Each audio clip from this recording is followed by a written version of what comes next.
اور کسی شخص میں طاقت نہیں کہ اللہ کے حکم کے بغیر مر جائے.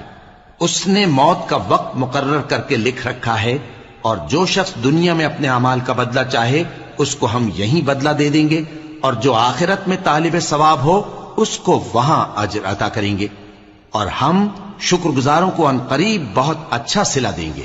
اور بہت سے نبی ہوئے ہیں جن کے ساتھ ہو کر اکثر اہل اللہ دشمنوں سے لڑے ہیں، تو جو مصیبتیں ان پر اللہ کی راہ میں واقع ہوئیں ان کے سبب انہوں نے نہ تو ہمت ہاری اور نہ بزدلی کی، نہ کافروں سے دبے.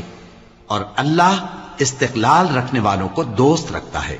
اور اس حالت میں ان کے منہ سے کوئی بات نکلتی تو یہی کہ اے پروردگار، ہمارے گناہ اور زیادتیاں جو ہم اپنے کاموں میں کرتے رہے ہیں معاف فرما، اور ہم کو ثابت قدم رکھ، اور کافروں پر فتح عنایت کر.